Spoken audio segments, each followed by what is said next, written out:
Ulangan bab 10. Pada waktu itu berfirmanlah Tuhan kepadaku, pahatlah 2 loh batu yang serupa dengan yang mula-mula. Naiklah kepadaku ke atas gunung dan buatlah sebuah tabut dari kayu. Maka aku akan menuliskan pada loh itu firman-firman yang ada pada loh yang mula-mula yang telah kau pecahkan itu. Kemudian letakkanlah kedua loh ke dalam tabut itu. Maka aku membuat sebuah tabut dari kayu penaga dan memahat 2 loh batu yang serupa dengan yang mula-mula. Kemudian aku mendaki gunung dengan kedua loh itu di tanganku.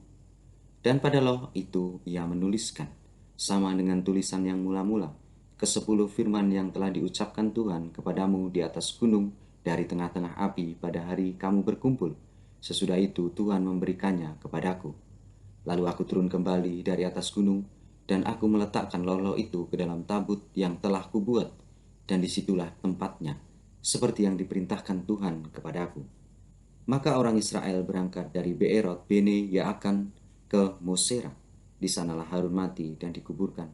Lalu Eleazar anaknya menjadi imam menggantikan dia. Di sana mereka berangkat ke Gudgod, dan dari Gudgod ke Yotaba, suatu daerah yang banyak sungainya. Pada waktu itu Tuhan menunjuk suku Lewi untuk mengangkut tabut perjanjian Tuhan, untuk bertugas melayani Tuhan, dan untuk memberi berkat demi namanya sampai sekarang. Sebab itu suku Lewi tidak mempunyai bagian milik pusaka bersama-sama dengan saudara-saudaranya. Tuhanlah milik pusakanya, seperti yang difirmankan kepadanya oleh Tuhan Allahmu. Maka aku ini berdiri di atas gunung seperti yang pertama kali, 40 hari 40 malam lamanya, dan sekali ini pun Tuhan mendengarkan aku.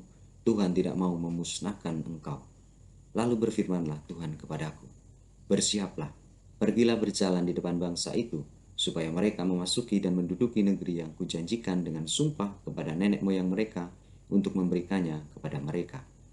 Maka sekarang, hai orang Israel, apakah yang dimintakan daripadamu oleh Tuhan Allahmu, selain dari takut akan Tuhan Allahmu, hidup menurut segala jalan yang ditunjukkannya, mengasihi Dia, beribadah kepada Tuhan Allahmu dengan segenap hatimu dan dengan segenap jiwamu, berpegang pada perintah dan ketetapan Tuhan yang kusampaikan kepadamu pada hari ini, supaya baik keadaanmu.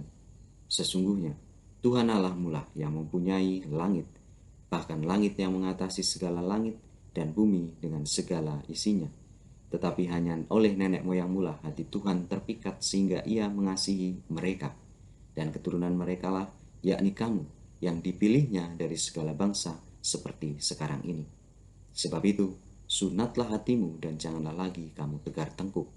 Sebab Tuhan Allahmu, Allah segala Allah, dan Tuhan segala Tuhan, Allah yang besar, kuat dan dahsyat, yang tidak memandang bulu ataupun menerima suap, yang membela hak anak yatim dan janda, dan menunjukkan kasihnya kepada orang asing dengan memberikan kepadanya makanan dan pakaian.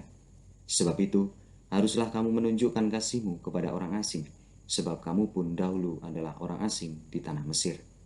Engkau harus takut akan Tuhan Allahmu, kepadanya haruslah engkau beribadah dan berpaut, dan demi namanya haruslah engkau bersumpah.